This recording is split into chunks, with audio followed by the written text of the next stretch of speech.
Hey, what's going on? It's Gage here from the Football Friends podcast, and I am here with a breaking news update. So, Casemiro set to sign a 4-year contract at Manchester United with option until 2027. Now, it is looking like this deal is done.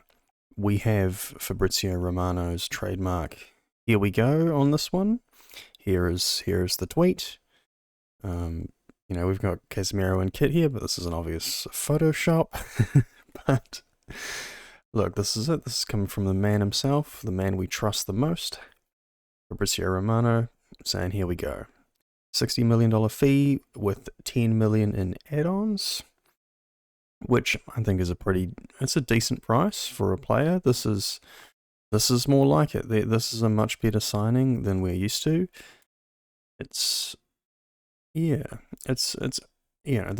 is going to address some issues. I think, according to this other article here, Casemiro will earn roughly 12 million per year, 12 million euros after taxes, but that's pretty good. I'm happy with that. That's not too high of a wage.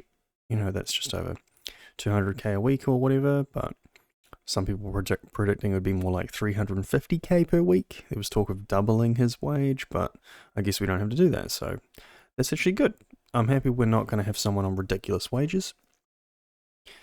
Now, the thing with this is he is 30 years old, but, I mean, look, he's a defensive midfielder. He's probably got a few more years in him for sure.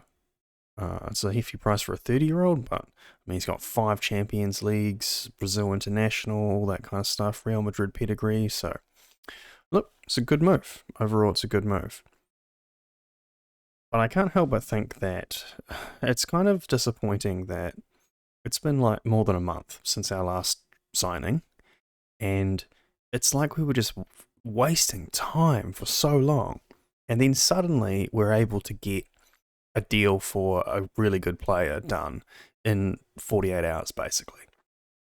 They're trying to rush this guy in so he's going to be ready for the Liverpool match, which is only, it's only a day or two away. So that's interesting. How come it happened all of a sudden? It seems very coincidental that we're having massive protest against the Glazers, and then all of a sudden, they actually start buying players. Funny that, Could there be a connection there? I'd probably say so. But look, come on, we should have been signing players like this a month ago, and they should have been training with the team, and then we would have never had to have lost 4-0 to Brentford. We just lose these 2 opening matches, and everyone gets really disappointed, and they're like, oh, I guess we'll spend some money now. It's like, you've had plenty of time to do this, so look. Doesn't really change anything in regard of the Glazers needing to go, but look, it's still, I'm not going to complain about having a good player. The only other thought I have is he's got to be a starter. We paid 60 mil for him, and he's going to play every game, or nearly every game. So I'm just unsure what's going to happen with Lisandro Martinez, because there is some talk that he would be played as a defensive midfielder. Well, look, there's no point in that anymore. We have Casemiro. Maybe he could be deployed as utility. He subs on for centre back or for defensive midfield, whatever. But look, it's probably more likely he'll play still in the centre back role, but in corners, Casemiro's going to pick up his guys or something. Probably possible, but that's just one open question. I'm not sure about that one. So another interesting thing about this deal is I wouldn't think that this is a Ten Hag transfer, because it seemed to me he was completely not concerned with signing a defensive midfielder. He was going for Frankie de Jong and all these other regular midfielders that he didn't seem to play with a DM. So, very interesting for him to suddenly do a U-turn and sign one of the most defensive midfielders of all time. So, I don't understand that decision either. It could just be the board saying, you can't have Frankie de Jong, but you're going to get Casemiro. So I don't know. That's another interesting one. But look, this is a positive move. I can't complain about it enough. Like this is a great signing. It's fantastic. World class player. Definitely makes our squad better.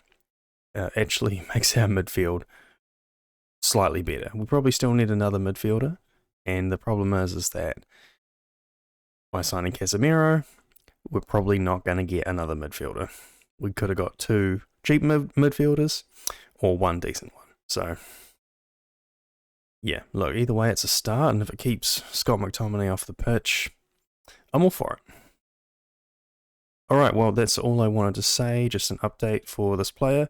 Hopefully we have a couple more players before the window slams shut in 10-11 days. So yeah, like and subscribe to the Football Friends podcast, and I'll see you next time. Cheers.